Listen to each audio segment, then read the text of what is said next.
Welcome everyone to our class on learning the Torah in depth. The first, the overall class, I called it the message, the media, and the meaning, because the message is from HaKadosh Baruch Hu and the media is words, and the meaning is what we're all about, because we see that words in our situation, when HaKadosh Baruch Hu wants us to do so many things, are very, very important, and they're very, very deep.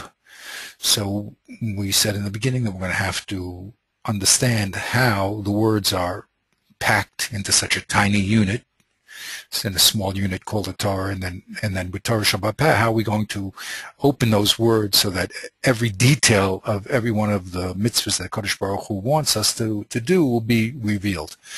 That's our aim. Of course, the Torah has many other levels which we're not going to be involved with in our study, Kabbalistic levels and ethical levels.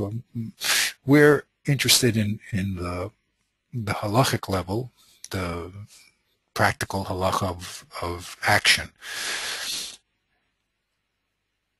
So the first level that we spoke about, we called it reaching the source, because everything that the Kodesh Baruch Hu wants to communicate to man, he does it by the Torah that he gave us. And we investigated, we're concentrating, put it that way, in one area, which is the area of man man and his property doing damage. And our aim is to unfold that topic and trace it, at least one little part of it, to its finest details. And once we have this demonstration of how this is done, then you have to get a chavrusa and a rebbe, and you have to go through all of the Chumash and the Mishnah and the Gemara, and there's quite a lot to do. People think that great rabbis like Rebbe Loshev likes to learn Torah, and that's why he sits there day and night. Well, I'm sure he likes to learn, but the truth is that if you don't spend all your energies doing it, then it's not really grasped. You can get general ideas, love your neighbor as yourself, but to do what Kodesh Baruch Hu wants you to do in every detail requires a lot of time and energy to put in. But what we're trying to do is to at least demonstrate one slice of how the Torah is opened up, and every detail of a halach is explained. So we'll do one little slice, but then the real truth is you have to spend a lot of time with the Torah and with the Mishnah and with the Gemara and with the Meforshim and with the Chavrusa. The whole system is not a tosefet. It's not something additional. It's really a necessity. So the first level, we investigated the section of the Torah that spoke about man and his possessions doing damage. Now, and we call that reaching the source, because that's the source of everything. Everything that we know about HaKadosh Baruch Hu, everything that he wants us to do, comes through the Torah. Now, the keys to opening up that Torah is called Torah Shabbat Peh. It's the integral part of the Torah itself. It's not an addition. It's not what some rabbis say, later on. They're merely transmitting those keys to us. So we're now in the second part, which I'd like to call between the lines, because what we have to do is find out all the things that are happening, not only between the lines, but between the words, and yes, even between the letters. And we're going to have to see how that works, again, in this specific halacha that we're going to be discussing, which is paying for damage. Now, our key to understanding the difference between the Torah Shabbat Tav and the Torah Shabbat Peh is a question of presentation and organization. The Torah has a vast agenda. It starts from the beginning of all creation, and it's going to continue and tell us all about reality till the last human being fulfills his destiny, and even after that. So it has a tremendously large scope, from the beginning to creation to its end. We in the Mishnah are not going to be handling a timeline of all reality, but we're going to handle topics that the Kodesh Baruch Hu has presented to us, areas that he's said that he wants us to do and to be involved with in a certain way. So the Mishnah, we said, and to review in our introduction, the Mishnah is broken into 6 orders. You see that word? People don't understand that word. Shas, Shisha, Mishnah. Shisha, Mishnah is Shas, but there's a word in the middle. Shisha, Sidrei Mishnah. There's 6 orders of Mishnah. The 6 grand categories that the Mishnah speaks about is Zeroyim, Moed, Noshim, Nezikin, Kachim, and Taharos. Those are the 6 grand categories that the Mishnah uses to encompass all the actions that man is going to find himself reacting to in reality, or producing in reality. Zeroyim is all the laws of agriculture. Moed, all the holidays. Noshim, marriage, divorce. Nezikin, which is what we're going to be concentrating on, all of the civil laws between man and his neighbor. And then we have Kachim, all the temple activity, sacrifices. And finally, Taharos, the special relationship that we have with Tumah, which is impurity, like going to the mikveh. Okay, it's a whole level of consciousness that is going to be spoken about there. The basic format of the Mishnah is going to be klal prat. So this Mishnah, as we said, is divided into 6 portions. You can remember it because it says man nakat, that's the first letters. Time to take. It takes a lot of time to learn the Mishnah, and a lot of time to be involved in it. And we're given time to produce what Hashem wants in this world. So that's man nakat. Zayin, mem, nun, kuf, tet. Take time. Okay. Can I ask you? Yes, you can ask me. This before. Just since you're mentioning it now, it's not solidified in my mind. Is this order, this Seder, is it introduced by Rabbi Yehuda Hanassi, or did he take it as part of the oral Torah itself? Is it from Sinai, or is it Rabbi? The oral law is from Sinai, but I cannot tell you which particular piece and form and expression came from Har Sinai. Okay? So because if you have a machlokas, but the Seder here is a very primal Seder, the 6. Now, there were a lot of Mishnayos that were lost in the time of Moshe Rabbeinu. There were halachas that were lost, that were brought back. But this, I can't answer your question. Because I don't know. I can't say if a machlokas happened between Rabbi Akiva and someone else, and Rabbi Yossi, whatever, what happened between that machlokas. And the Gemara does say in Daf Yomi that machlokases are a very recent invention.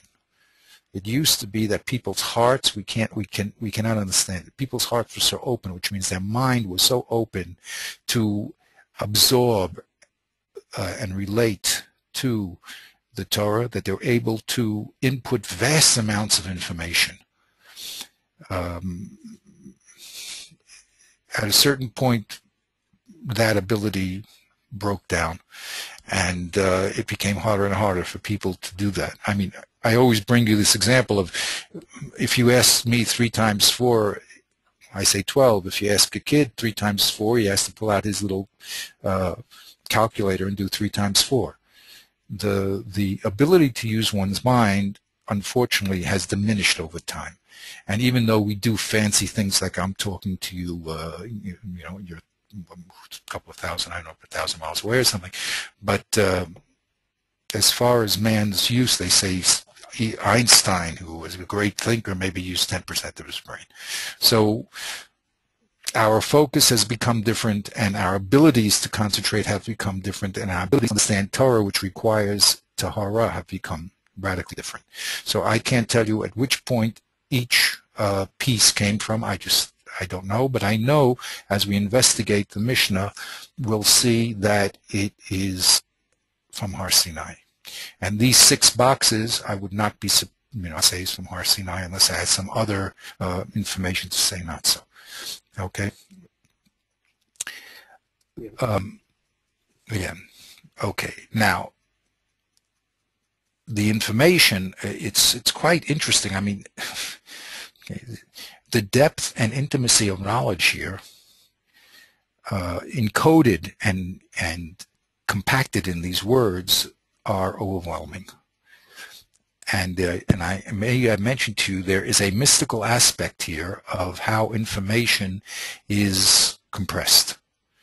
Why do we say mystical? Because there is so much information, and it's able to be expressed in a very few chosen words, where every word is significant and every letter of every word is significant.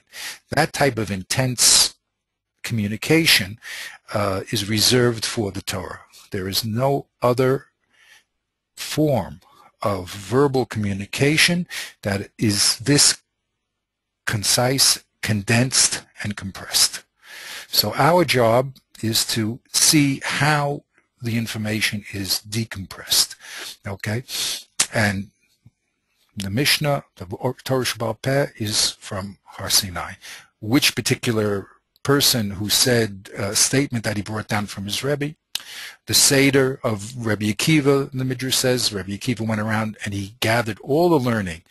Was he 17 years away from his wife and then came back and another 17 years? You're talking about people who are very intensely involved with brilliant minds who have heard and received these keys and put them and have transmitted these keys to us. Okay, a long answer to that question. It's a very deep question, and what I'm trying to avoid is, what I'm trying to get at is that there is a intrinsic, inherent relationship between what we're learning in Torah Sheba'al Peh and the Torah Shebachtav. Without the two, the Torah cannot be understood. And as you look at the world around us and see the various people who are quoting the Torah, they are abusing it and misinterpreting it more than they are benefiting from it at some times. Okay, anyway, here is a very important key of Klal and Prat, okay, where you have these larger categories broken into smaller categories and smaller units. The Mishnah, when it comes to the fourth Seder, is called Nezikin. Nezikin, we said, was all the mitzvahs that relate to man's relationship with other man. These first three, Baba Kama, Baba Metzi, and Baba Basra, really used to be one Masechet. Okay? They were broken into 3 gates. The first gate, the second gate, and the third gate. That's what the word Baba means. Kama is first, Metzi is middle, and Basra means end.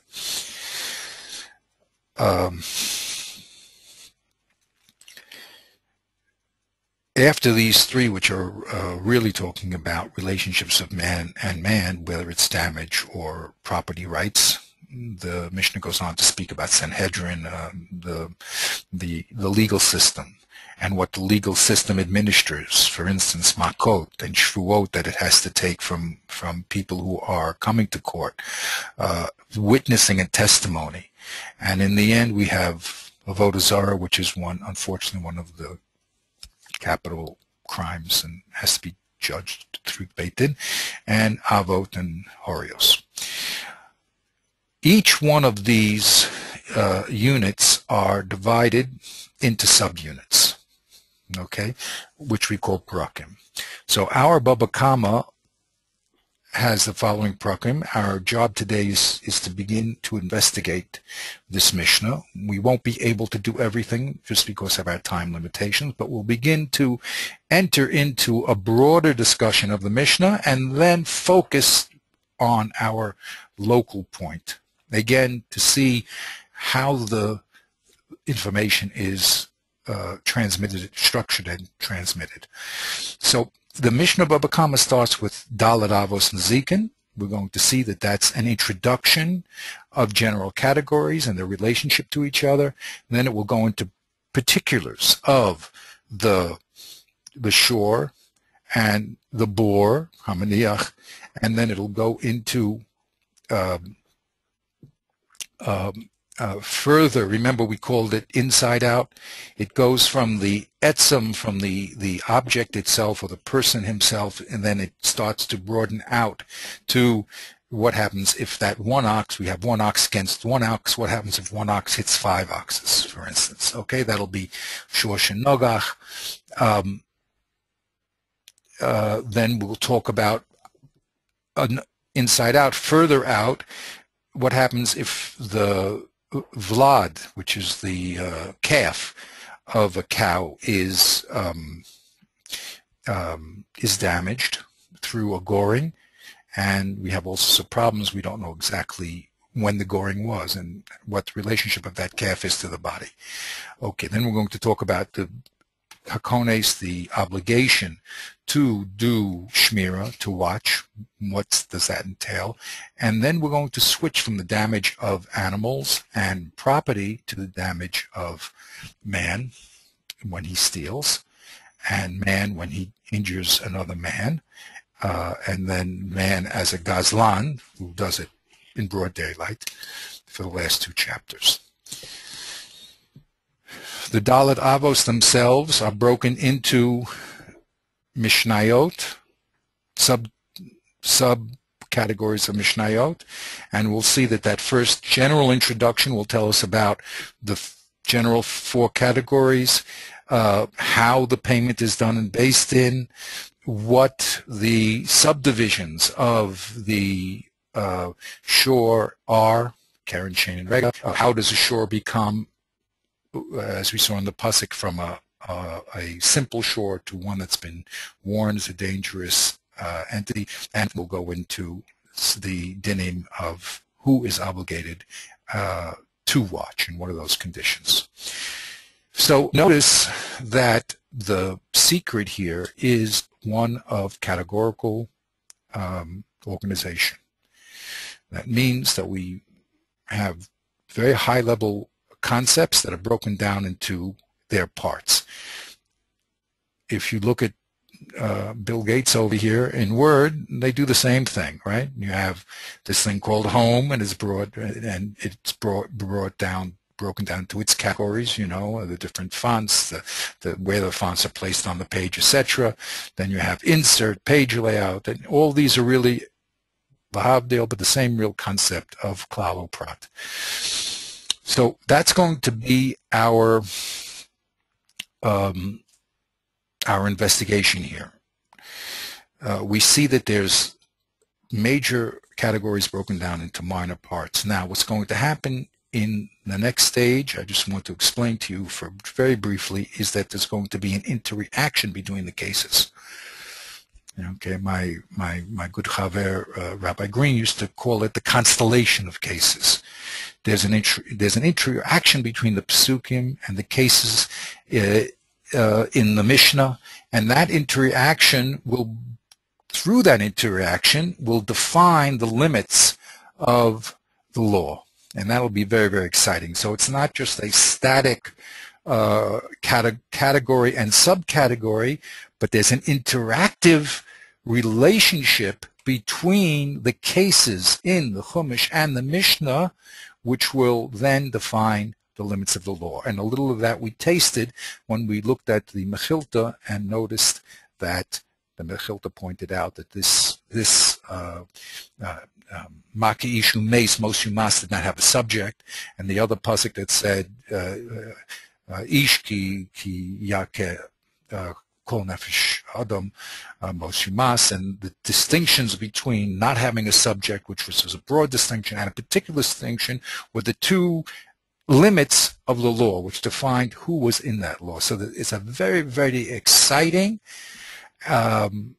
dynamic relationship between the individual cases, which will then define the limits of the law, who's in and who's out, which is, of course, critical in doing any mitzvah. Okay? We are now going to switch to a topic that you haven't done. We did a lot of work on all the Ramchal books. He is a master of organization. That means that to do this type of work, you have to be extremely knowledgeable and extremely organized. So what he's done, and he says it clearly, he's taken also from the classic logicians, but very importantly, since his involvement is in the structure of Torah, he has then taken that information and placed it in a Torah structure. And that's what he says that his work is about. Because it's very, very important to know this level of abstraction called higayon, called logic. Why do I bring this up? The Ramchal explains that there's low-level concepts and higher-level concepts. Okay? What is a lower-level concept? So when he talks about Metzius, reality, he has Muchash or Mugash and Muskal. He breaks reality into two basic boxes. Now, of course, anything you don't understand, if I'm not being clear, just break in. I'm not,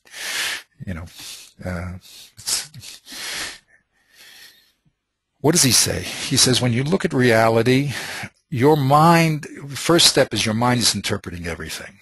If we couldn't think, so we couldn't start labeling reality at all. So everything is the mind interacting with reality. But when the mind interacts with reality, it has low-level concepts and higher-level concepts. The lowest level of concept is called the muchash and the murgash. That means what your senses perceive, and what your mind then will label what your senses perceive. So, for instance, you can see, you go to the zoo and you see a bear. So now you can put a label on that. One of the first things, everything is so very, very deep, but one of the first things that Adam Rishon did was what? He gave names to things. Those names were very important because they were, in that name was the essence of the reality that the Kodesh Baruch Hu had just created. So, for instance, in Hebrew, a dog is a kelev, right? That's kol lev. He's all heart. He's very, very loyal, a dog. Okay? The word emet, truth, has the first letter of the Torah, the middle letter of the Torah, the last letter of the Torah. The truth is something that runs the whole gamut of Aleph Beit, and in the proper order. Whereas sheker is falsehood, also looks like the truth because those letters are close to each other, but they're slightly mixed up, and they don't run the full gamut. So it's not the whole truth and nothing but the truth. Okay, so in Hebrew, that Adam Rishon labeled every item in reality. The first thing he labeled was the physical items, and he gave those things names. So that's called muchash or murgash. You go to the zoo, you say to your child, that is a bear, that is a lion, that is a cat. And the child sees a form and places that mental label on that item. That's called a muchash because it is a label of perceptible reality. However, the mind does not leave reality to itself, but starts doing certain intellectual activities, muskalim, certain levels of abstraction, and starts to make higher levels of abstracted reality. So for instance, the first level he talks about is called mufrad. I look at the bear, I gave it a name called the bear, but then I could say, what color is the bear? So I say, oh, the bear is brown. Okay, so now that is an aspect of the bear which I'm labeling, but it's not the whole bear. It's something that I separated, mufrad, from the reality. I say, how much does the bear weigh? Okay, so that's called a mufrad because I am looking at the reality, but instead of labeling the whole reality and putting it in a schema, I'm not putting a schema, I'm just labeling it, and I'm trying to now abstract from that reality various qualities that it has. The word brown is already an abstraction because we talk about the color brown, and I will say the tree trunk is brown and the bear is brown and my pencil may be brown and my chair may be brown. So I've abstracted this quality that I've seen in reality and I give it a name called brown. Okay, and then I look at it as if there's something called brown that I put back in, and of course you'll remember our friends Plato and Aristotle, which came first, but we're not interested in that. We're just interested here with the level of abstraction. So the first thing I did was label reality, and then I began to abstract items or qualities from reality. The next level is called meduma. Meduma is where I take my bear and my lion and I make, quote unquote, an imaginary relationship, and I create something called a musag, a higher level concept. I say, you know something? You say to your child, you see a bear and you see a lion, but is there any common quality that the bear and the lion have? Well, they don't exactly look like you and me, and they don't exactly look like this rock. So let's make a higher level category called animal. Okay, animal. Okay, so that is the next level of higher level of the mind when it makes a meduma or a concept. At this point, yeah, go ahead. Why is that connected to imagination? You would think that it would be connected to abstraction. In other words, imagination is like a unicorn, maybe. Oh, very good. Excellent, excellent, excellent. Unicorn, now we're going to have this box here, could be this box. I don't believe it's this box. Some people want to say unicorn is this box. The point is like this. When you leave perceptible reality, you're already creating a new reality. In other words, if I ask you, show me an animal, we'll go to the zoo together and I say, please show me an animal. You'll show me a lion. I said, no, you're not, that's not an animal, that's a lion.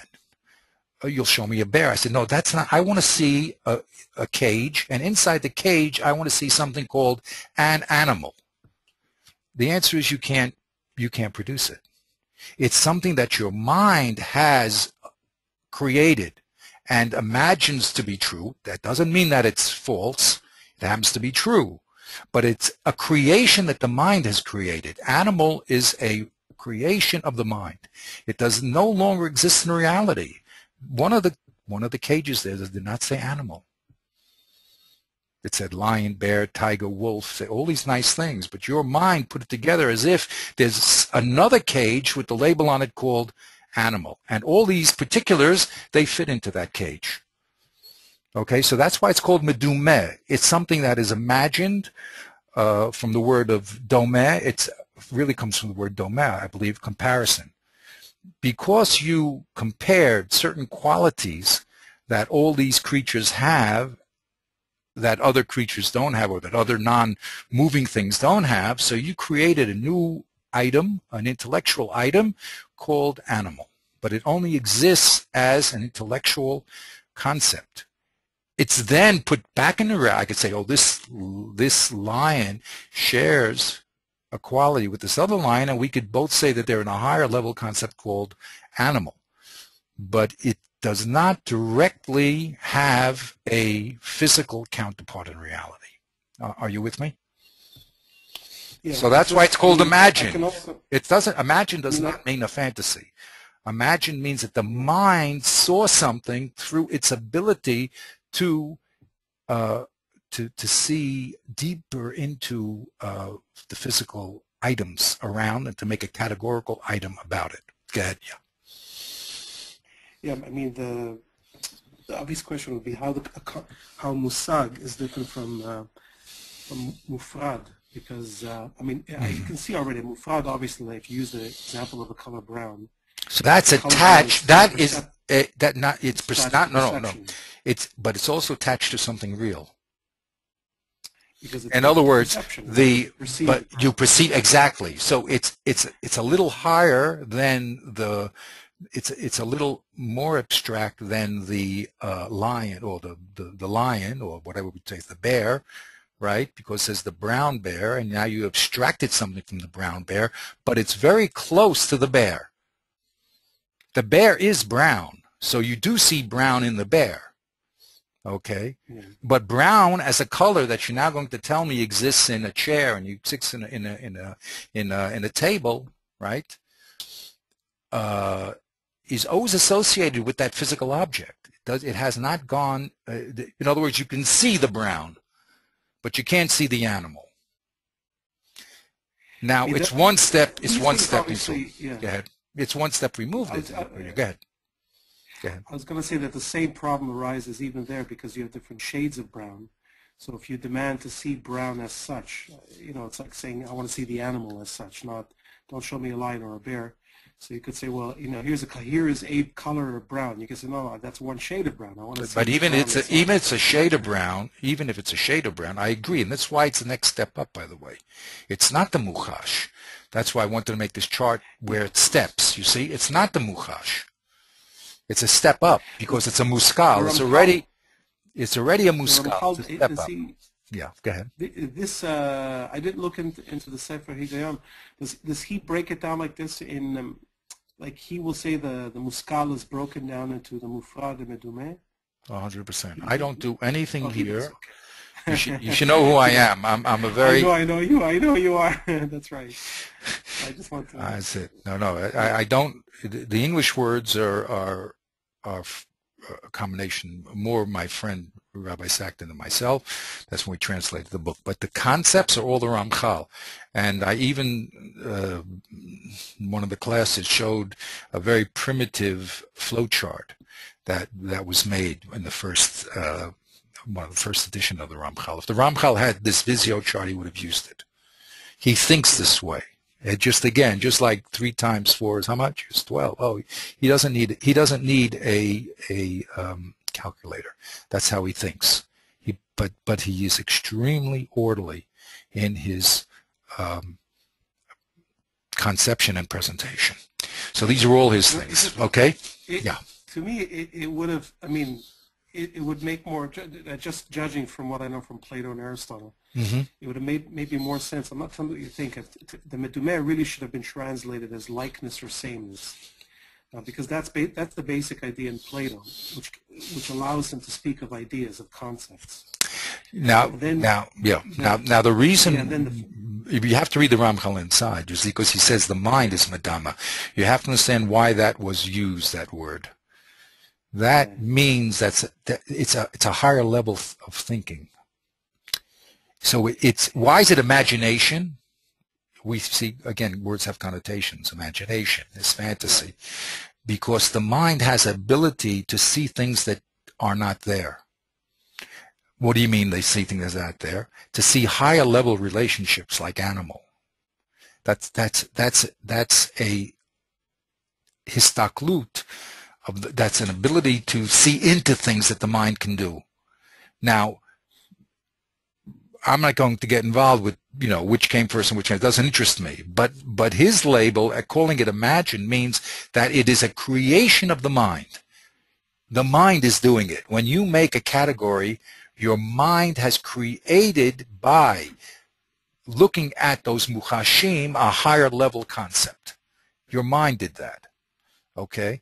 Now, that's why it's called imagined and not just simply compared. Of course, the way you did it was through comparison, but it's something that doesn't exist. Only the mind sees it.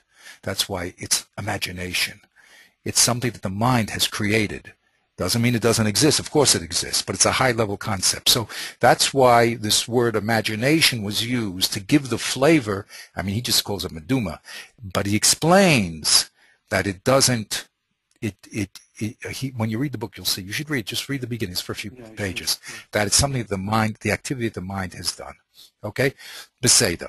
Why do I bring this up? Okay, here we have Badui is a whole big problem because he doesn't spell it out. Some people want to say, like you just said, unicorn. I would rather say there's another level of conception. Read what he has to say over there. I think there's another level of conception, which is not just a categorical arrangement of reality. Okay? If I talk about the number 2 or 2 times 3, that is not coming from reality, or 2 times 3. There's a level of abstraction that's beyond just labeling and categorizing reality. And I believe that's a higher level of thought. Although some people learn like you, it means unicorn. Okay, but I don't learn that way at all. I think the Ramchal doesn't have to talk about false I'm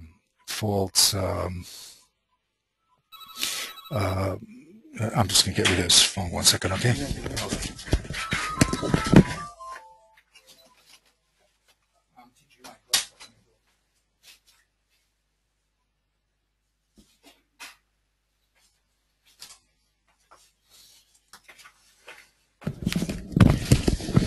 Okay, now the reason why I bring this up is because we're going to look at the Mishnah now, and we're going to look at it in relationship to the Chumash. And we're trying to understand what the Mishnah does. And my thesis here is that the Mishnah is now going to tell us higher level concepts that are embedded in the Chumash. Okay? That's why I gave you this little introduction. Let's look at it. Okay.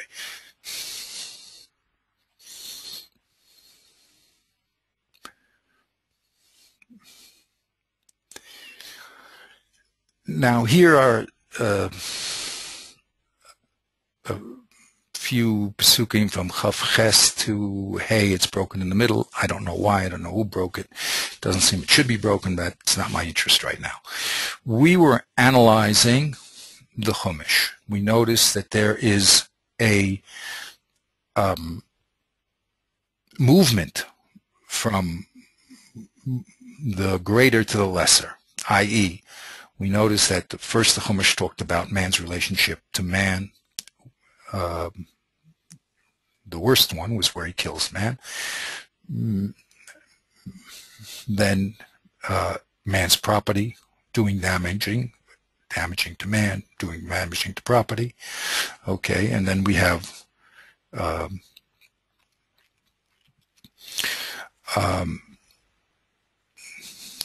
finer types of damage, like rape. Okay, where the object isn't destroyed, it's a spiritual damage. Okay, there's a physical damage too. She's not a psula anymore, but we enter into more finer forms of reality, or to oppress the ger, which are finer forms of more sensitive forms of damage. Okay, now these few pasukim that we're going to be involved in, because again, our focus is, in the end of the day, where we're heading for is this payment of damage called Meitav Sadeo, Meitav Karka. That's where we're ending. But to get there, we have to go down a very, very orderly and logical path so that we understand how we got to where we got. That's the whole idea about doing this little program. Okay, so the Chumash spoke about, forgive the expression as my parents used to say, muchashim. It talked about very concrete items right? We saw that the shore, we'll just read the Pesukim here. Ki yigach shor es ish o es isho, umei sakel yisakel ashor v'yochel es basaro ubal ashor naki, right? It talks about a ox goring a man or a woman, and then what happens to the man and woman, we said, the result, and then the law, okay? And tells us there's two stages of damaging with the ox, one where the first and the third, and different things in halacha. And then it moves on to the bore, ki yiftach ish bore, when a man opens a bore or he digs a bore and he doesn't close it up, and a shor and a chamor, or shor or a chamor falls into it, what is the consequence? Another physical reality, if I can use this term, and it's meant, it has to be understood. I don't mean low level at all by me, in any derogatory way whatsoever. It's this low level concept which is then going to have embedded in it the higher levels of relationship. But this introduction was necessary from the Ramchal to show that the most primal level and the most primal relationship is spoken about in the Chumash itself, and we're going to see that that primal relationship is really a high level hidden in that primary relationship of a ox goring a person is a musag, a high level concept, which is then going to generate many more situations that will have that halacha. Okay, but my first point here is that we saw that the Chumash is talking about very concrete cases. A shore damaging a man, a board, a shore damaging a man, a board damaging a shore, even here the ganav damaging a shore, a shore damaging a property by walking or eating on it, and fire damaging. Okay, so those are that's the way. And again, I do not like to make grandiose statements. I can't make it, but that's the way that we're seeing this presentation of these damagers. We're starting with specific cases of oxen and of fire and of human beings damaging their associated items. Okay, so now we have to understand here, and this is one of the things that I brought out, is that we have to speak about what I called it, the actors, the actions, and the law, which means the Torah now, even in its primary way of expressing itself, which is talking about an ox and a man, has presented us with two actors that have a relationship with each other that's going to lead to a certain halacha. Okay? So those are the items that we tried to present in this table, which is, again, hearing what the Torah has to say and how it has to say it. And now we're going to go to the second level. What does the Mishnah now do to enlighten us to the encoded and embedded information inside the Chumash? Okay, we ready for that? Yeah. Okay. So let's look at the Mishnah. Okay, I abstracted the Mishnah, but before I abstract it, we have to look at what it says, and then we'll the first Mishnah, the first set of Mishnayos, what I speak about Klalei Dinei Nezikin. Now these are my words. Okay, again, I'm an observant Jew. I am listening and observing what's being done and trying to understand it, how the information is presented, because everything here is coming from a place of wisdom. And people who are wise not only know the truth about reality, but they're able to express it in a very clear way. So I'm putting on labels to the Mishnah when I see, this is my little work, that how I can handle how the Mishnah is being structured. So the first set of Mishnayos I called Klale Dine Nizikin, higher level general rules that will apply across the board to all of the Nizikin. So let's look at what it says over here, the first Mishnah. Okay, the first Mishnah first says that there's Arba Avos Nizikin. There's 4 Avos, fathers, categories, we're going to translate that as. There's 4 categories of damage. There's the shor, the bor, the maba, and the hever. Okay, the Mishnah now says a very important principle. It takes those general those specific cases of the shor and the bor that we spoke about. We're going to have to speak about who is this mava and the hever. The hever is clearly the eish. The mava is a little bit problematic. Let's say it's man, according to Rav. But the Mishnah said that these particular cases that we read in the Chumash, gentlemen, are not specific. They are avos. And av means that they are categorical. They represent a class. When the Kodesh Baruch Hu picked these cases, they really represent a class. What are the class? That part was left oral and only written down in the Gemara. Okay. Again, Rabbi, yeah, go ahead. Yeah, go ahead, please. It's interesting because the way Western law works, it uses these abstract terms like if agent A does the damage to agent B and so on. Right. So it gets around this. But when it says shor and bor, I'm assuming it's operating on 2 levels. It does mean literally a shor and a bor, and they also function as avos, right? Exactly. That's exactly the chiddush of the Mishnah. The chiddush of the Mishnah is to take the quote-unquote low-level muchash level of conceptualization and move it into a musag. What's the musag? The biggest musag here is called Nazikin. When we read the Mishnah, we saw a shor, we saw a bor, we saw an eish, right? The Mishnah sees Nazikin, a higher level concept, damagers. And a Kodesh Baruch Hu wants us to see Nazikin. He doesn't want us to see the shor, the bor, the mav, and the hever. But if I may say, sometimes a picture is worth 1,000 words. Right. In a case, you can embed many, many, many concepts. Many concepts. Okay?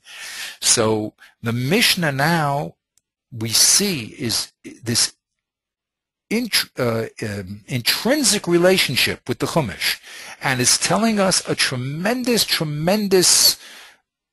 giving us tremendous insight that these particular cases represent categories of what? Damage. They represent categories of damage. Okay? Now, the next function of the Mishnah here is what we call lumdus. Lumdus means we're getting into the logical inner workings of the Chumash itself. When the Kodesh Baruch, when I said Torah Sheba'al Peh is the keys to unzipping the file, those formulas, there's a system that will describe how to take these Pesukim, these verses that are talking about specific cases, and open them up into their true representation of all the particulars in reality, okay, in this particular din. So here the Mishnah now tells us that there 4 general categories, but is now going to reveal to us a very important law of learning. What is it? It says, Lo hari hashor kahari hamava, velo hari hamava kahari hashor. The damage that was done with the shore is not like the damage that was done with the mava. Okay, let's say it means man. There's a machlokus about this word. Mava is a very difficult word. And the damage that done by man is not comparable to the damage done by shore. Again, on the surface level of this, you'll say, wait a minute, of course the damage of man is not like, so what does it mean? Okay, so that level of encoding, of unencoding this message is left for the next level, which is called the Gemara. Because remember, Rabbi Yehuda Nasi shook every time his pen wrote down one of the letters of Torah Sheba'al Peh. So he left it in a form that still requires Torah Sheba'al Peh. For instance, this form, if you would ask anyone, my friend Rabbi Sackman, I don't know if I told you this, he he studied Greek philosophy and logic in St. John's, of all places, in America. And he was in the library one day, he wasn't religious, and he happened to see in the library a book called, a book named Sasino, the Sensino Talmud. So he's a very bright person. He opened it up. He said it's the first book in his life that he read and did not understand one word. Right. He said, "This I have to get." Same experience. He said, "But what was his reaction?" He says, "This I have to learn." Most people say, "I don't understand the word. I'm out of here." Right? Give it to me on a silver spoon, or I'm out of here. He said, "No, this I have to learn because it's obviously something that's wise, and yet it's enigmatic. It's written in a way that, on the surface level, it's totally." Or not totally, but very, very enigmatic, very, very difficult to understand. And the reason is because, again, we're talking about a very, very high level of compressing information in a very, very few words. And without the formulas to open these words, they mean absolutely nothing to anybody. Unless you want to go and have a nice dream, you can dream about the words. But to understand the real meaning, you can't without the Torah Sheba'al Peh. So here, the Gemara explains to us that the Mishnah is bothered with the following problem. If all these damagers are simply stating, again, high-level concept, when you damage, you have to pay. So why do I need these 4 concrete examples? Can I write a categorical rule about paying with damage? So the Mishnah now is to say that would be impossible. I could not derive, in other words, the information couldn't be compacted even further by having just one case and let me derive all the other cases from it. Because each one of these cases have a quality which would make it that it would cause a liability and the other case not.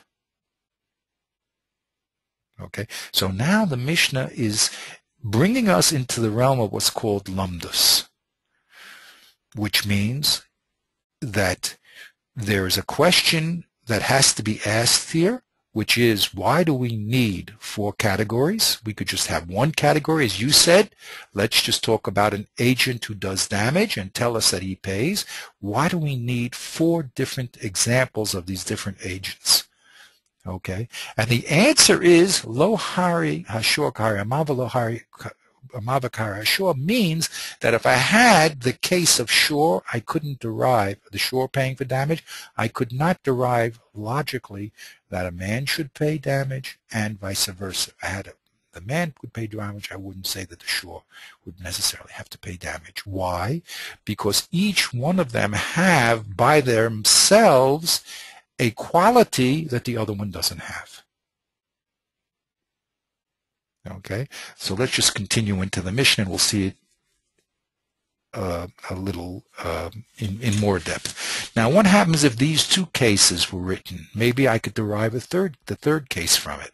So the Mishnah says, "V'lo zeh v'zeh sheyesh ben ruach chaim." The two cases of shor and mava, which share the quality of ruach chaim, if they were written, and to tell us that you're obligated to pay us damaging those things, then I could not derive the eish from it. Why? Because the eish doesn't have ruach chaim, which would mean that when I am looking at the descending levels of responsibility, if the Torah only wrote the higher level of responsibility, meaning animals which move around and men which move around, right? They have an intellect and a choice. So I would say, okay, a man has to watch himself, a man has to watch his animal, because those things are living and possess more ability to do damage than the little bit of fire. Okay, fire is not, although it moves, we'll see in a second, but it doesn't have that living force, and therefore it has. I could think that if I didn't have the responsibility for lighting a fire, then I would say no. It would be patur. I'm only the line that the Kodesh Baruch Hu is going to cut would be the highest line. Okay, so I hope I'm expressing myself well. This little Mishnah, which is also very unusual because Mishnahs usually talk about cases in law, and this Mishnah is talking about the a fundamental problem of learning, which in learning we said the first rule is that the Kodesh Baruch Hu doesn't write anything that's extraneous. So at first view, you might think that to write 4 cases here is extraneous. I could get away with writing less. So the Mishnah is saying you would not get away with writing less, because if you wrote the shore and the mava, the two animals, whether that's man and animal, so you would think that the line of responsibility for paying would be cut at a higher level, and anything below that, fire, even though it can do damage, would be patur. So the Kodesh Baruch Hu had to write also that the fire is in the category of damage. Okay. Now, finally, the Mishnah says, "V'lo zeh v'zeh shedarken leilech lahazik, kahari abur she'ein darken leilech lahazik." Now, if it only wrote animal, man, and fire, I would then, again, higher level concept, I would think, hey, you know what, the category of damage extends only to movable items. That's where I'm responsible. But an item that doesn't move, as we said, the boar, which is inanimate and it does not go out, I would have thought maybe I should not be obligated. So therefore, the boar also has to be written. Okay. So this is an insight into what we call lumdus, which means since the Kodesh Baruch Hu is not going to write anything that's extraneous, so why did he have to, and we see through our eyes that it could really been written in a briefer way. The Mishnah has to explain to us, no, that any combination that you use will not produce, will cut the line of responsibility at too high of a level, so that all these have to be written. Okay, are you with me? So that's go ahead. Yeah. You know what's interesting is that in a sense the Mishnah, just on a linguistic level, the Mishnah is spelling out the conceptual identity of each one of these categories. It's giving almost like a definition of each one of the 4. But what I find interesting is that, nevertheless, the Torah could not have, or for some reason, the Kodesh Baruch Hu did not write down Dava she'ein lo, shedarko leilech lahazik. He didn't. I mean, that's already abstract language. Right. So the Torah itself still speaks in concrete terms, but the Mishnah is already interpreting those concrete terms in abstract ways. Right, because I don't know how to express it fully. Just like there is the bear and the animal, there is the ox and the nezikin. They both exist in reality. They're just different levels. So the base level is there, but it includes, when you see a bear, you also see an animal. You don't say to me, no, I only see a bear, I don't see an animal. You see the bear and the animal. But Right. the way that you built the animal was from the bear. If you didn't, you put the bear and the same thing here. The way that you build, the Kodesh Baruch Hu wants us to build a higher level of abstraction is by giving us the base level of abstraction. With that base, he then gave us the keys to build the higher levels of abstraction. I think it's a tremendous chiddush here. I don't think very many people would be teaching you Mishnah like this. Okay, it really comes from the Ramchal. I mean, it really comes from my involvement in the Ramchal. Okay, if you don't have these basic tools, then you just see a very simple Mishnah. Okay, but you don't see the depth of what's happening here. It's a tremendous. It's awe-inspiring. It's awesome, as I say, in the real, true sense of the word. Okay, so now, and it's only the beginning, by the way, because the next stage when we talk about the Gemara is we won't.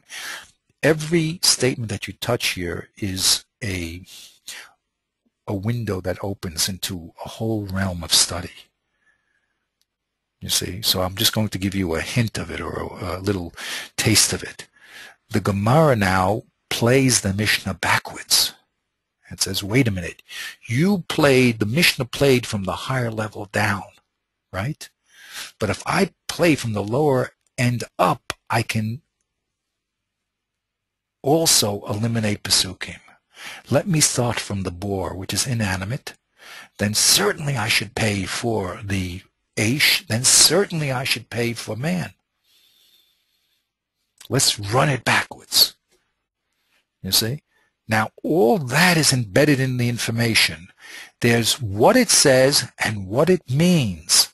And what it means is very, very deep. It's like the difference between the bear and the animal. There's a higher level of conceptualization that's going on here that the words belie. You have to start with the words, but you have to realize these words are encoded and encrypting a very, very deep level of lumdus, of analysis. Okay? So I'm just giving you a taste of that.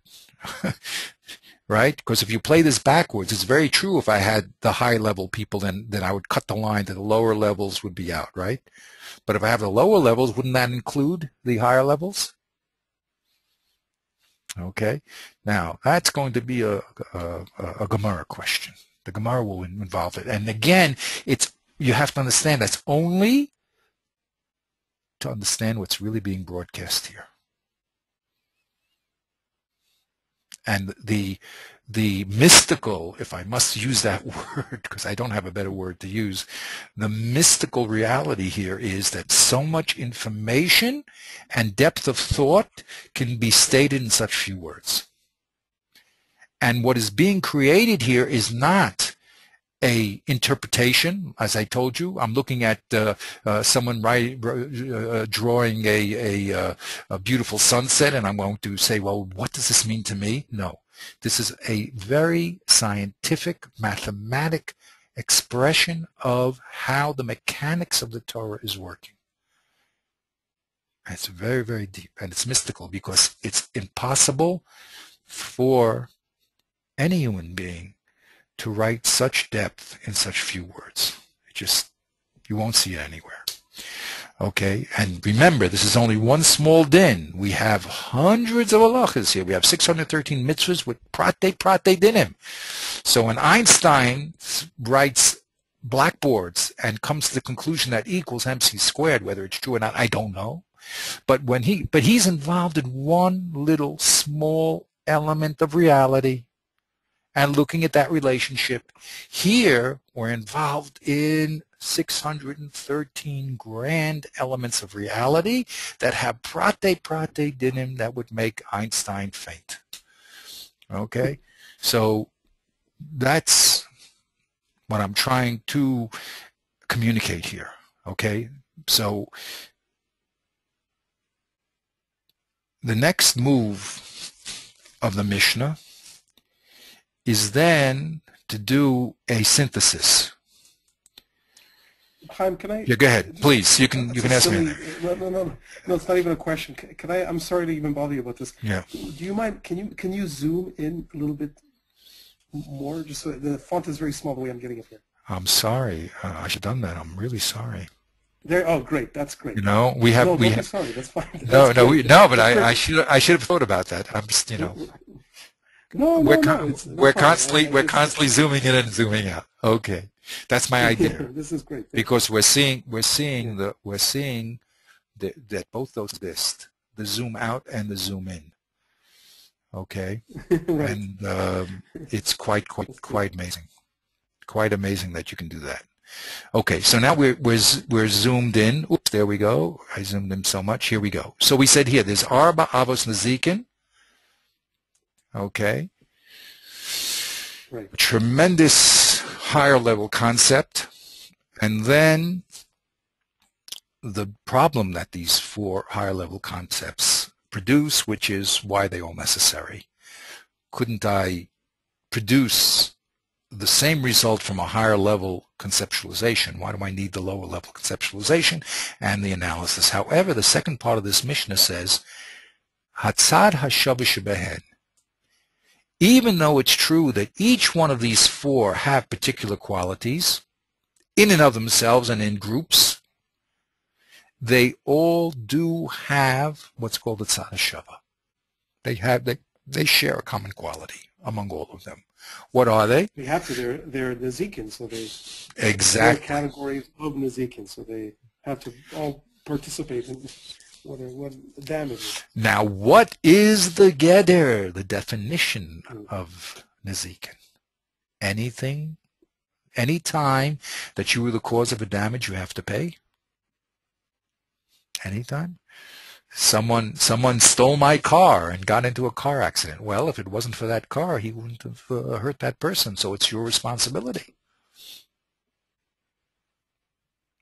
Okay? So at what point, what again is the limits, the geder, the definition, the limit of the law of Nezikin? So this tzad hashava will produce it. What does it say? The first quality is darkan lahazik. All these items have the quality that their way is to do damage. If someone swallows my goldfish and chokes, well, he can't claim that I'm the perpetrator. Or if let's say I have some worms, you know what I mean, and he, I don't know, again, he ate them, so I don't know, he was too many of him.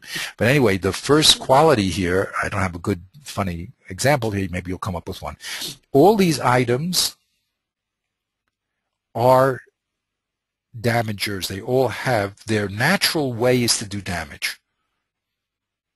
They are not tame, they're not innocuous, okay? Meaning that anything that you would find, yeah, well, go ahead. No, I just got what the word darkan means. That's right. I mean, these four items are intrinsically dangerous items. They're not. That's right. Other items could do damage, but if it's not their way to do damage, so then you won't be chayev, you see? That's a limit. So let's say, again, we have to talk about cats and things like that. I mean, I don't know. You see, because what happens here is, for instance, the shore. Why is the shore picked? The shore is a middle case. The shore has an ability to do damage because he has those pointy things on his head, but normally he doesn't do damage. He's not like a bear, for instance, which we'll talk about. A bear or a wolf, okay? Those things are dark and lahazik. You can expect that they're going to do damage. Your shore is a middle case. He can do damage, but his way is not to do that. Most of the time he's sitting in the field there eating his daisies. You know what I mean? That's most of the time. If you get him in the wrong way, or you throw a rock at him or something, or he had a fight with his wife or something, you know, he can use those words. Or his friend bothers him, he can defend himself. But he's not a snake, he's not a bear, he's not a wolf. He doesn't, by definition, go out to do damage. It's not his way. But why is he spoken about? Because he's a middle case. But aren't they all, I mean, dark and lahazik implies that, I would have thought, I don't know here, but I'm just thinking of that, I would have thought that darkham doesn't mean that these are, you know, TNT cases waiting to be blown up. I mean, they're all, they can all possibly damage. Even a boar doesn't necessarily damage. Even a fire can cook your food. I mean, all these things can be useful, but dark and lahazik just seems to imply that they have a tendency that could be sparked by something. Sure they do. Sure they do. They're all dangerous items. And you know, I walked around here, so some guy was fixing a manhole, you know, so some an Arab guy, you know, so he put some string around it, you know what I mean? I like the minimum. He doesn't understand that thing is a killer. You know what I mean? And for him, he's just fixing something inside. What does he care? You know what I mean? Okay, so the boss tells me to put something around it. But he doesn't understand that thing's a killer. If chas v'shalom, a kid, you know, runs by, or some woman is looking at the bus going by and doesn't see that board, that's the end, you know? So that all these things here, the reason, and we'll see in 1 second, these things are intrinsically dangerous. Now, why did I say the boar? Because, in other words, fire, of course, we'll see what's the next words? Ushmiras and alecha. You see, since they're dangerous, you have an obligation to watch them. Things that are not intrinsically dangerous, again, you have to cut the line for me. And that's the beautiful, beautiful thing that we're learning here, that these cases are going to now cut the line below which I will not be obligated to pay, even though it could possibly be, let's say, a cat, okay?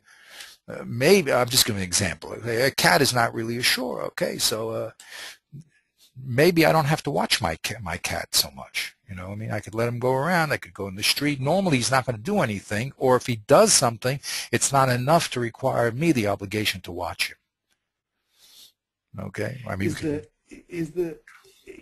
going in the other direction of a cat, yeah, is the nafkamina here? I'm interested actually in the difference between a shore and a lion, say. Oh, I mean, okay. Do we say that is the difference between? Because I would just think, just initially, I would think that both of them are dark on lahazik. The difference is shmiras and alecha.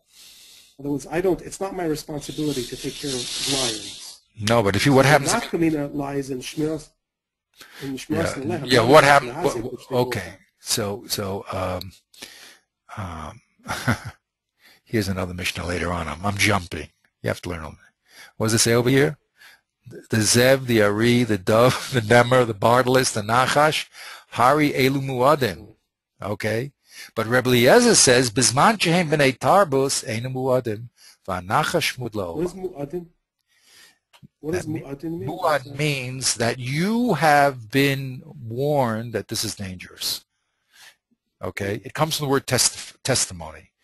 It's as if someone told you this is a dangerous item. Remember, the way that it was brought is with the transition animal, which is the shore. The shore starts off as an animal who basically minds his own business, plays in the flowers, right? But he can get an eye on human beings and start goring them. So if he does it 3 times, so we say now this animal, which normally you wouldn't have to watch so heavily and what do you mean watch? Protect him from damaging a human being. Now that he's crossed the line of doing it 3 times, so now it's as if, and you would testify, people, muad comes to the word ha'ada.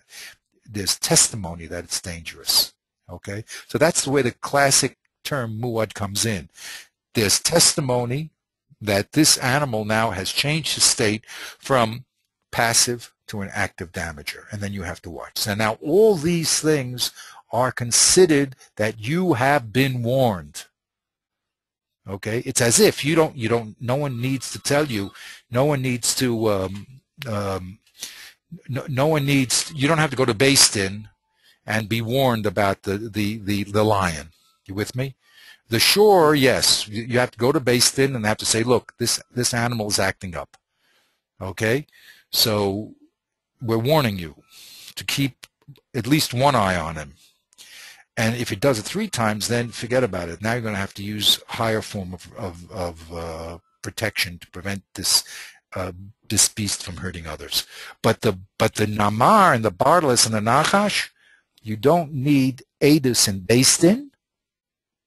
You don't need to go to Beis Din to be told that this animal now is an animal that's changing its state, because by definition, it's as if someone has already testified against them, by definition. Okay? So the reality is testimony that these things are dangerous. Okay? But the unusual, let me just make one other point. What's so beautiful here is, what happens if they are B'nai Tarbut? What happens if someone has trained these animals?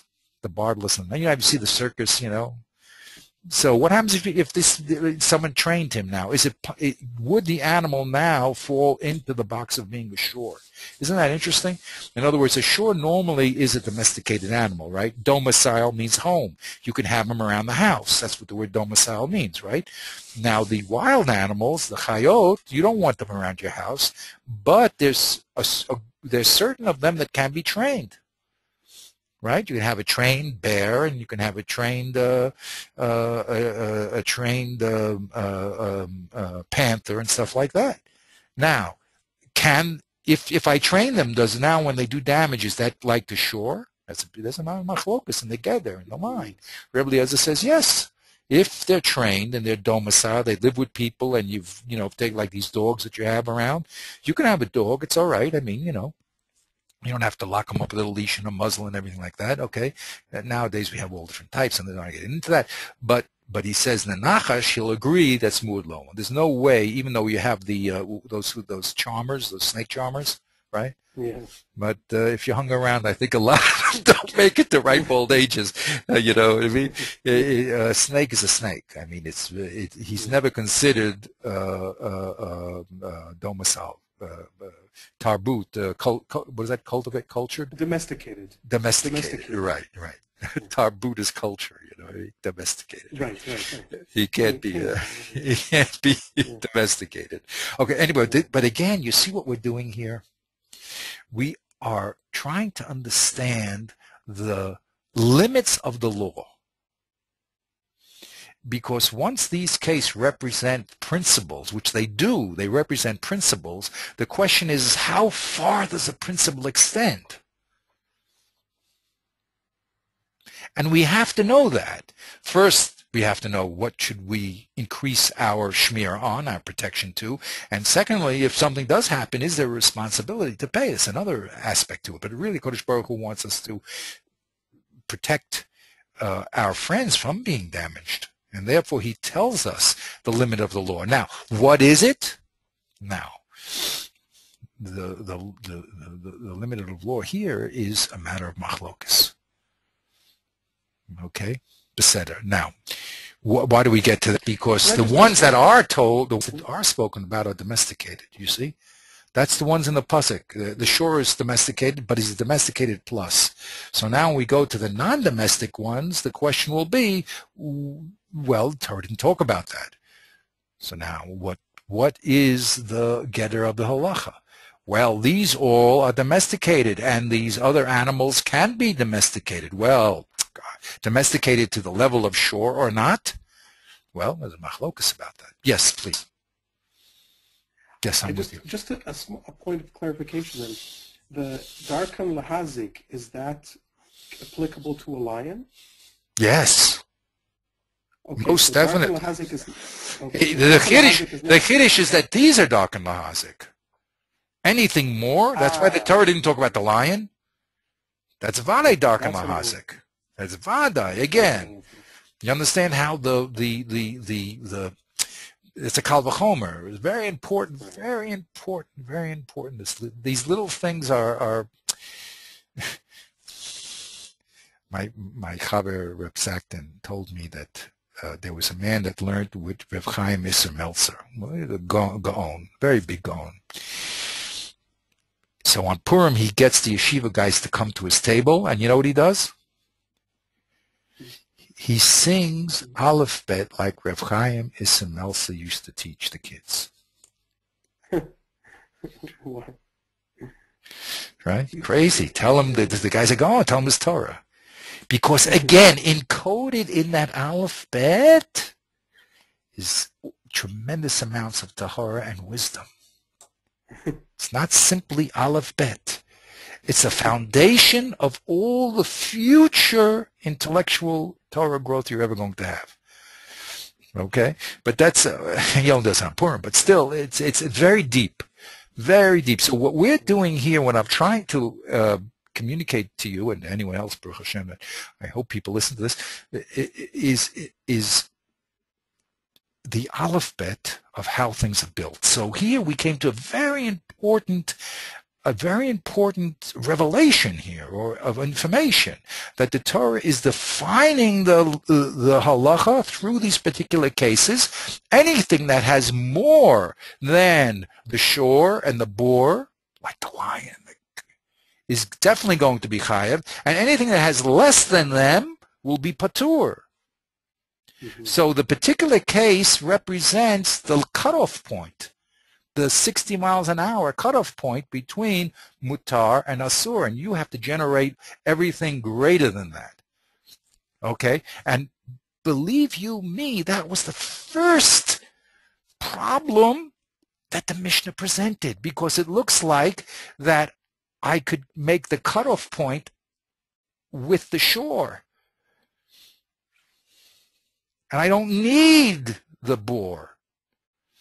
The answer is I definitely need the boar, because if I didn't have the boar, I'd make the cutting point not with the common quality of dark and lahazik. The shore does have the common quality of dark and lahazik. But if I only had the shore, I would say it has to be dark and lahazik at the level of shore, which is an animal that has animation, animation. That's where I would be chayav. But underneath animation, movement, I would be patur. Comes along the Torah and says, that's why I need the boar. Okay. Or I skipped a step. Maybe only animation that's done by a animal, but a fire animation is already below the level that I have to watch, and I should be patur. No, even the Aish. What about the boar? The boar, I didn't do anything. I just dug a hole. The animal fell in. He's a partner to the Ezek.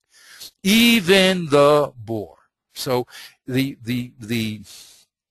beauty of what we're doing is we're seeing the picture's worth 1,000 words, that these examples represent the cutoff point between what you're responsible for and not. Okay? But they have to be studied, because when I ask you about the trained bear, does he go back to being the shore Tom or not? Because because he went to university, you see? He's now educated. He's the monkey with the suit. You see? Does that mean he's now ashore, a lower level, and you don't have to watch him as much? Or no, he's going to take off the suit and tie, and he's going to bite. So therefore, we can't say that he falls down. But that's a question of how the Torah now is going to view him, and that's a machlokas. Okay. Okay. People disagree about that level. Again, the in-between case is always where the excitement is going to be. It's at the gray zone. Everyone knows black and white. But it's, everyone knows that, well, if you tell me that you have to pay for a shore, then it's certainly a lion, right? Everyone knows black and white. But what happens if you civilize the lion, so to speak? You educate him. You train him. He's called a trained lion. That's what it's called, right? Now, which category? Does he go back into the shore category, or he's, by definition, always out? Okay? That's It's a question of svara. How do you conceive of where the line is drawn? Where the Kodesh Baruch Hu draw the line? Okay, sometimes they have beautiful proofs for these things, you know. This is not this again. We're looking at the we're looking at the zoom out. This series of classes are called Between the Lines. When you zoom in, you see that there's many things behind these words. There's much deep thought behind these few simple words that every kid will learn and memorize and say over, and his father will give him a cheek and they'll have parties. Okay? Beseda. Okay. Where are we holding? We have a little time here left, I think. Do you have some more time? Yeah. Okay, we have 20. We have 20 minutes. Very good. Okay. Yeah, can we go to 11? Yeah, to 12. Yeah. Okay, good. Yeah. I have my clock here. Baruch Hashem. I mean, I can go on for hours. This. Wow. Speaking to God is the best thing you can do, right? Okay. But you see, the Jews, instead of this is crazy. I wouldn't make crazy. I mean, when a guy thinks about talking to God, he thinks about reverie, right? You know, going into a state of, you know, of high level. And we're talking about the shore and the board. God's talking to us. You know what I mean? He's talking about levels of conceptualization of legal realities, which are more than legal realities. They're called Kedusha here. We're also going to compare in the Mishnah the responsibility of a non-Jew to a Jew. He doesn't have the same responsibility. Remember, on Har Sinai, we were given a higher level of responsibility. It's not, well, I'm better than the Jew. You're not better than the guy. You're more responsible than him. You have to. You have many more things that the Kodesh Baruch Hu wants you to be. Just like the Kohen has compared to Israel. He has many more responsibilities than you have in what he has to produce in reality. So we didn't even get into that level, but the Mishnah is also going to talk about the responsibility of us in relationship to a non-Jew and what a non-Jew has to watch and what he doesn't have to watch. You see, there has to be a chiddush here, but we're not going to get into that level yet. We're still in Aleph Bet, but it's all here. You see, that's the beauty of it. It's very hard to separate the depth and it's very hard to separate zooming in and zooming out, but we're going to try to do that. Okay, so the Mishnah now says that these four cases represents the limit of the law. What does it mean? They're all dark and lahazik. Anything more than them, varai will be chayav, but anything less than them will be pater. Number two, shmirasan alecha. You have the ability to watch. What happens about my friend's property? If his animal, this is all discussed. What happens if I see his animal running into another person's field? Do I have an obligation to watch his animal or only my animal? Here it says, Shmir San Alecha. I'm obligated for those to pay, at least, for those things that I have to watch. Now, I may, the whole other gram, I have to prevent this stuff from doing damage. But if I saw the cow running into the other field and I didn't do anything about it, do I have to pay for it? You saw him running in the field. I'm going to charge you as being a negligent party, and therefore you have to pay. Wait a minute. It's true. I may be not a nice person to have stopped him, but you can't take money from me because it's the principal. The principal shomer is the owner. It's true, I should help him out. I'm not going to say no, but you can't now say you're the cause of the damage because you didn't stop him. But again, it's very interesting conceptual problems here. Very interesting. Very, very interesting. I just want to tell you, when I tell the kids, when I tell the kids on when they get a bar mitzvah, so I like to tell them this Gemara in Baba Kama because they all learn it. And I try to explain to them the difference between being an animal and being a human being. And then the difference between being a human being and being a Jew. There's a tremendous level of subtlety and responsibility that comes with everything. So now the person has just really finished the animalistic state. And now he's entering the human state, but that's not high enough. You have to enter the state of Kedusha, which is what the Torah expects of us. Yes, what do you want to say? I like how you say that, actually. It seems like what is at play here, it's what is at stake, is something, I mean, it's the wrong word, but something like kinyan. I mean, we discussed this last time, that when you buy a slave and you have to give him your pillow if you only have one pillow. So it seems that the shmira aspect here is intrinsically bound up with the fact that you own the bowl, or you dug the hole, or you lit the fire.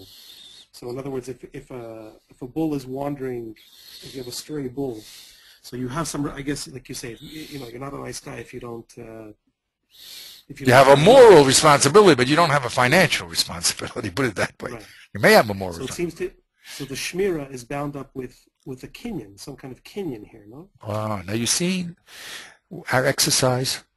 Where have we gone from the Torah? Did the Torah say anything that it has to be your cow? It says ki yigav shor shorehu, right? So now we're talking about whose shore. You see, let's look at the Pesukim again. Whose shore?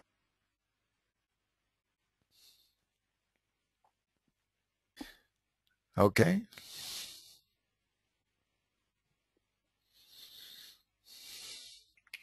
Ki yigach shor es ish shorehu meisakol shigasov lo yochel es uba'alav. There he goes. Is naki. Okay, so there's the key word, right? V'gam ba'alav yamus, right? So the relationship that you have to the shore is that you're the baal of the shore. If you're not the baal of the shore, then you don't fall into this halacha.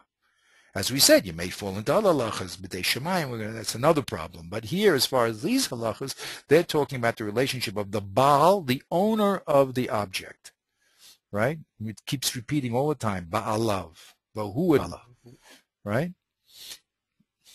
Now here, I mean, there's interesting things, okay.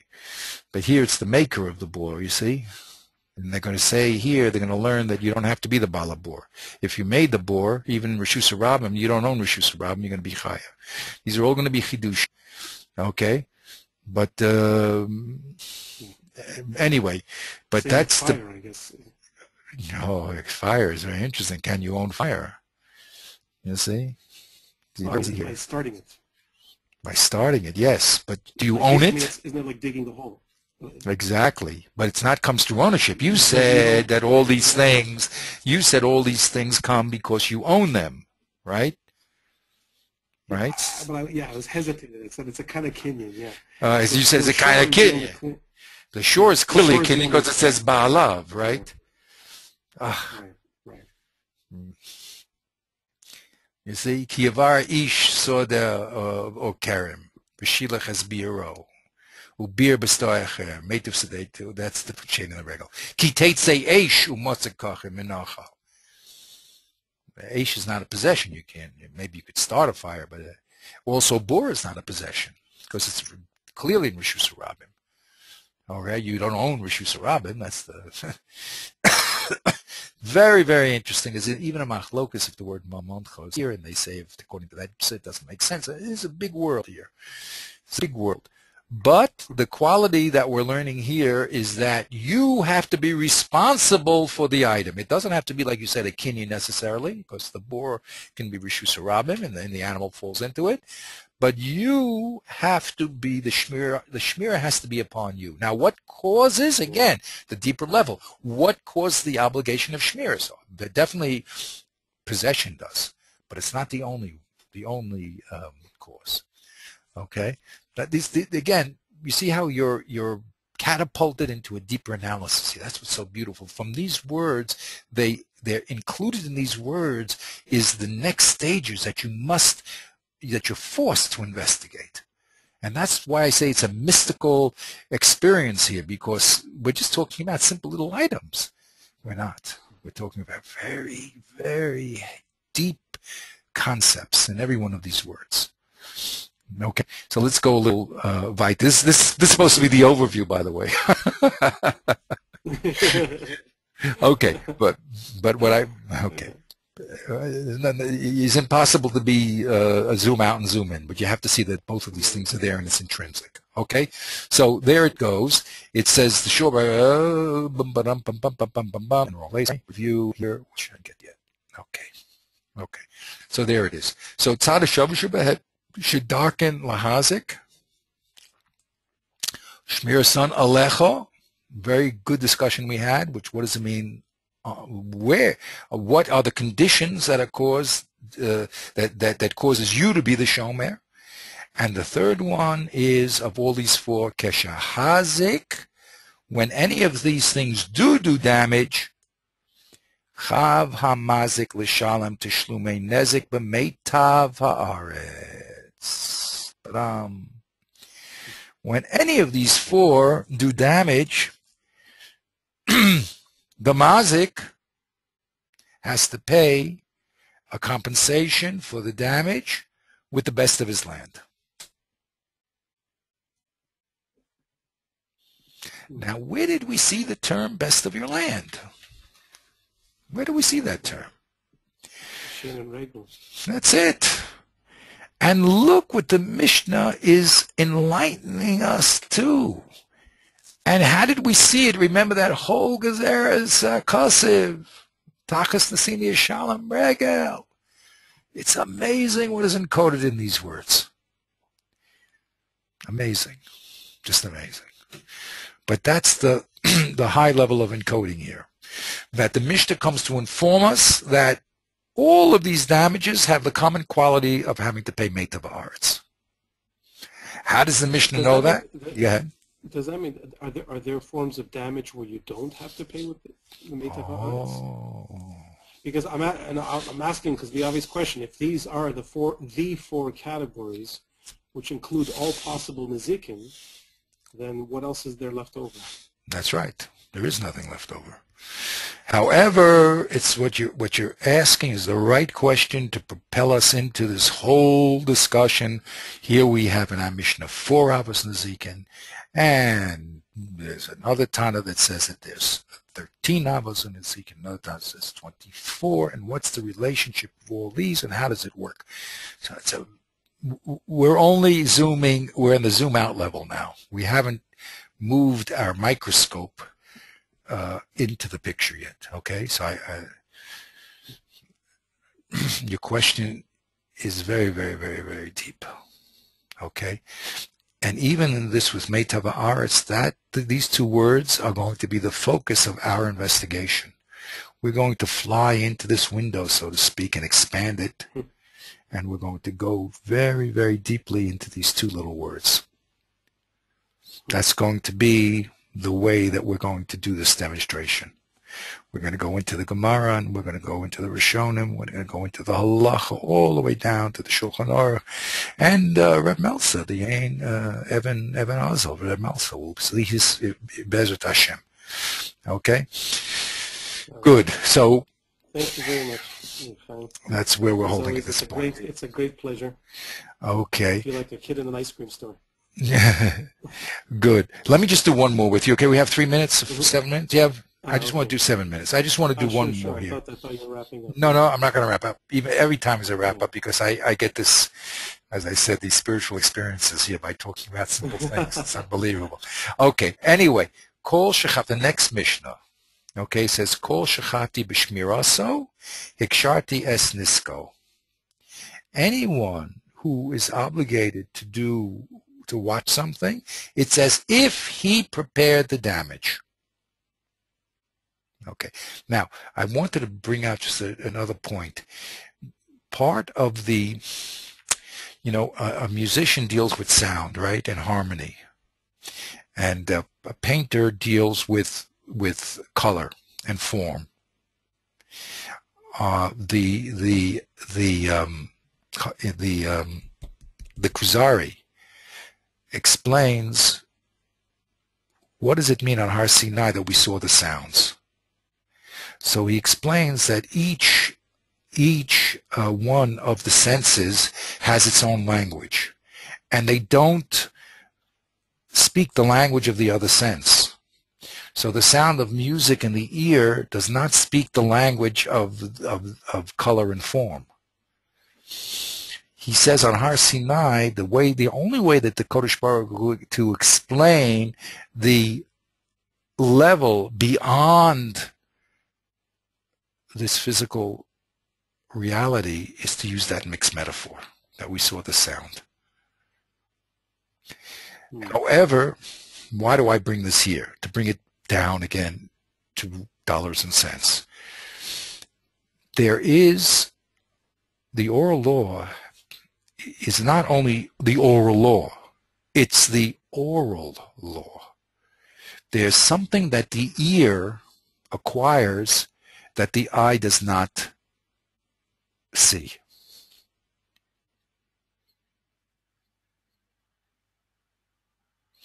It's a level of understanding that comes through listening that the eye does not see. It's very interesting, if you ever noticed, in the Bavli it says Tor Shma, and Yerushalmi says Tor Chazi. One says come and hear, one says come and see. There's different ways of perceiving reality. Those muchashim, those senses give us, and they have different rules and different laws. Why do I say that? The Torah, the oral law is not only a law that's oral, but it's an oral law. There is a music that has to be heard in order to get the message. And I'll give you a little example here from our first Mishnah. If you notice in our first Mishnah, it said the shor, the bor, the mav, and the hever. Okay? The words that are clear from the pasuk are the first two, correct? The pasuk clearly says shor and bor. These two words are problematic, mava and hever. So we know by deduction what hever is, because the Gemara says the shor is not the mava is not like the shor. That means the shor and the mava are that have ruach chayim. They're not like what? The eish that doesn't have ruach chayim, right? So we understand that this word mava means eish. You with me? Yeah. But what does this word here mean? Mava. Excuse me, hever means eish, I'm sorry, I should have said. And mava is a word that is not clear. There's a big machloek between Rav and Shmuel whether it means man or it means shane. Okay, big machloek.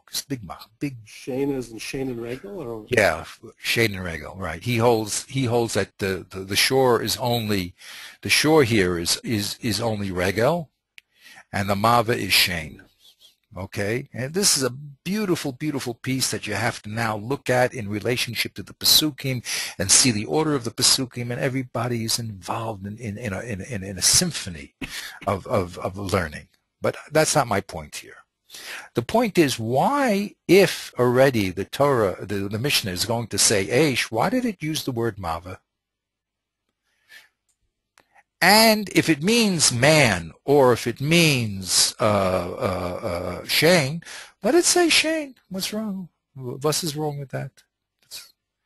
Say this for Nezikin, the shor, the bor, the shane, and the regal. Or, excuse me, the regal, the bor, the shane, and fire. Speak exactly using the lashon of the Chumash.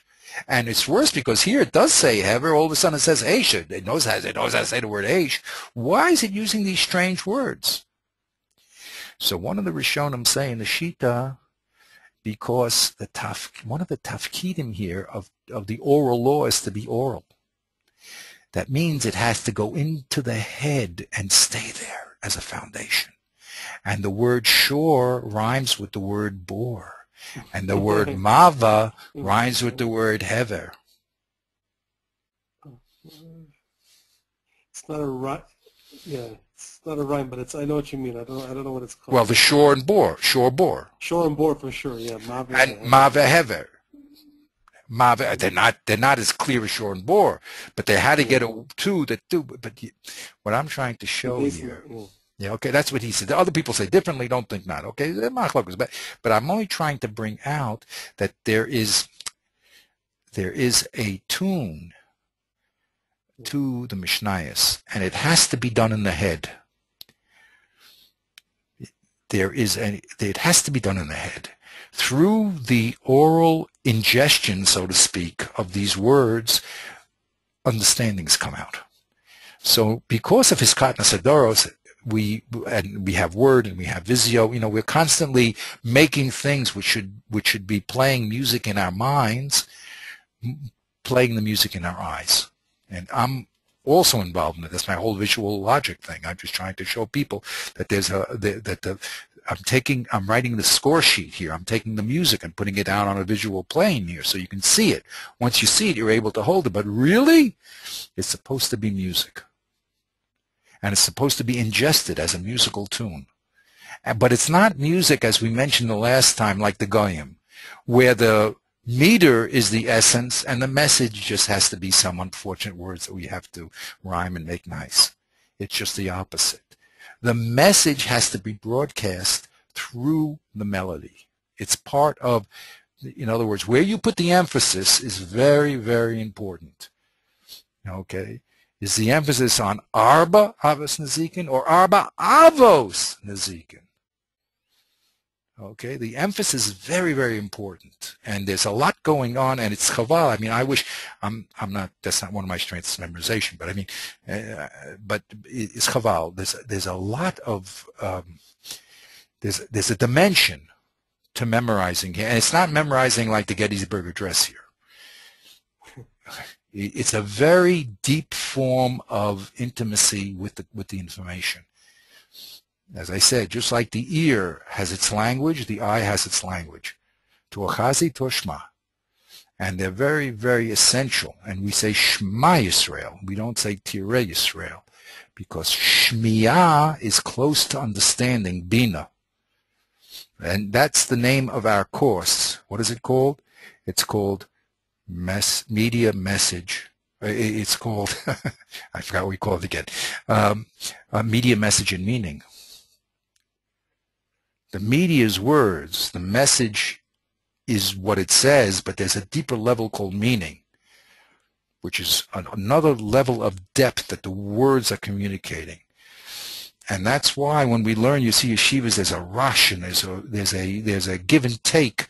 There's not just a lecture; it's a give and take of activity, because the meaning of the words only can be opened up through this give and take of ideas, through the definitions and the gedarim that are built through the various interaction of the cases.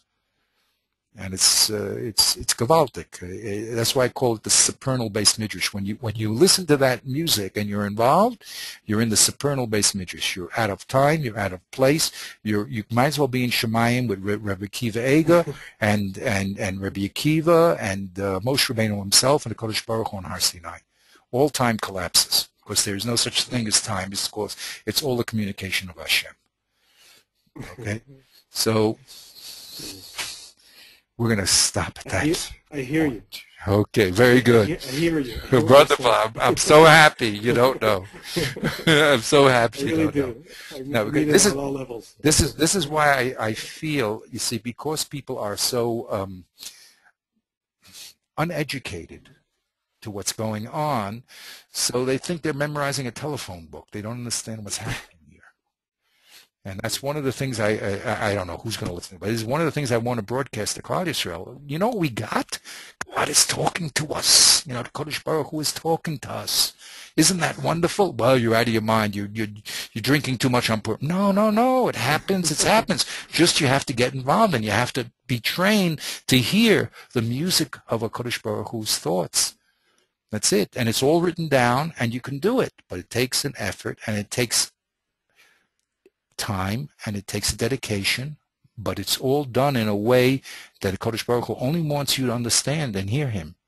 But you have to have certain tools to do it. You can't think that the person who is digging a hole or selling some tomatoes is going to hear the depth. He'll hear something of Torah. Don't get me wrong, but he won't hear the depth. If a guy that makes this computer had to go to school 25 years, or the guys you teach have to go to school for 5 years to learn, whatever they learn. Alachas kama to hear the words of Hashem clearly, it takes an education, a sophistication, but it can be done. Lo b'shamayim hi, b'levcha b'chrifa. If you want it, you got it. It's all written there for you. Okay, well, end on that great little word. Okay, you should have a great week. So you want to learn on Shabbos? You busy Shabbos or whatever? Uh, I probably, the truth is now that the semester started. Oh, so you're more busy. No problem. So Wednesday we're on. Yeah, Wednesday for sure. But let me, if something comes yeah, up, or if you can do so, throw me an email. Baruch Hashem, yeah, for sure. How far away are you from Israel? 1,000 miles? Yeah, something like that. And we're talking as if you're right. You're right. Probably, I hear you right? better. Yeah. I hear you better if you were right across from me, because I can make the volume high. I can do what I want. Actually, I have earplugs in, so it sounds like you're inside my head. Exactly. I don't have the earplugs, but I have the nice ear. It's gewaltig. I'm telling you, it's gewaltig. It's gewaltig. What's going on? I mean, when you think about it, it makes no sense. There's a machlokas, Rav and Shmuel. Did I ever tell you this? What is Yemos Mashiach going to be like? Is it be the same thing except Shibud Malchias, or it'll be a different world? So I said, if you took Rav and Shmuel here and you showed him what we're doing now, what would they say? This is the same world or a different world? Right. In one way, everything here is 2 and 2 is 4, right? No one's doing incantations here, but the result is unbelievable. You're 1,000 miles away, and I hear you better than if I'm talking to you, and you're seeing, and you do it. Okay. Beseda. Hodul Hashem. The Mashiach is on his way. Be well. So give me an email if you can. If you can't, on Wednesday we're on. Okay. Be well. All right. Very good.